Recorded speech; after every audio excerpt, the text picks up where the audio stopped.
Galaxy Fighter. This lesson is called the Object-Oriented Structure. Object-oriented programming is well suited for games.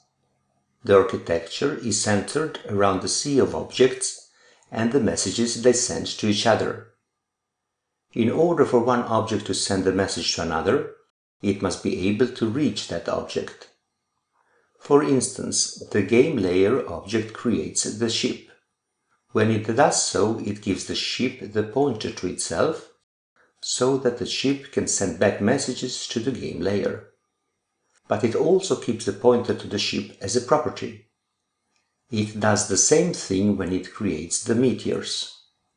Suppose now that a meteor wants to send a message to the ship. Even though it does not have a direct pointer to the ship, it does have a pointer to the game layer. And the ship is a property of the game layer, so the game layer.ship will be the desired pointer. When you write code, you do not create objects. You define classes.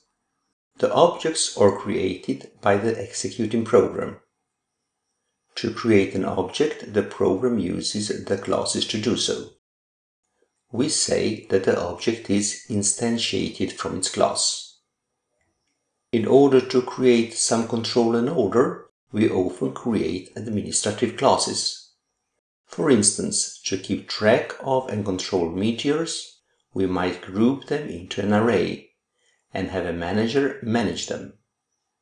In a typical program, we might have hundreds of objects present at the same time.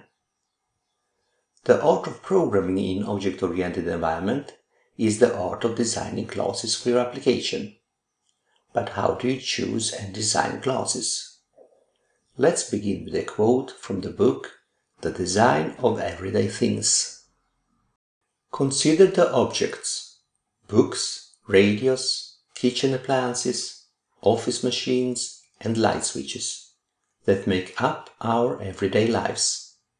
Well-designed objects are easy to interpret and understand. They contain visible clues to their operation. Poorly designed objects can be difficult and frustrating to use. They provide no clues or sometimes false clues. Software objects are like real-world objects. Both kinds of objects are hard to use if they are poorly designed. Even though you have not seen many teapots looking like this in the real world, you might have seen similar analogs in the software world. Here is a diagram of the waterfall model, where the idea is that you design your system and then implement your design by writing the code. I think that the design once before you code is a bureaucrat's chimera. Instead, we should aim for a design that gracefully accepts refactoring.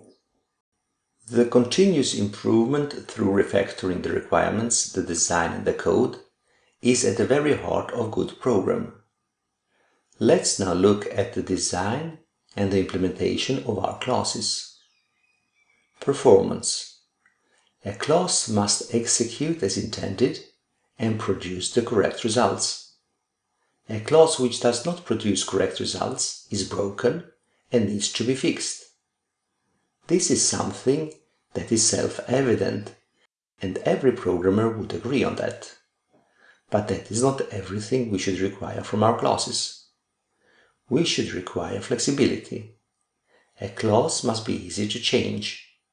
A class which executes as intended, but is difficult to change, is broken and needs to be fixed. Another requirement is that our classes must be understandable. A class must communicate to the reader. A class which is difficult to understand is broken and needs to be fixed. When we are designing our classes, we aim for a clean design with low complexity. You might have heard the expression that a software module should have low coupling and high cohesion. Here we have two systems. The left one has high coupling and low cohesion.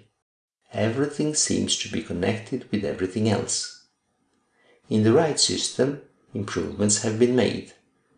Here we have low coupling and high cohesion. The intercomponent linkages are weak, while the intra-component linkages are strong. This makes the system easy to change and understand. There are a lot of coupling and cohesion types. Here are some of them from a paper called "Strive for Low Coupling and High Cohesion. What does that even mean?" If you Google for that title, you will be able to find it. That's all for this lesson. Thank you for watching.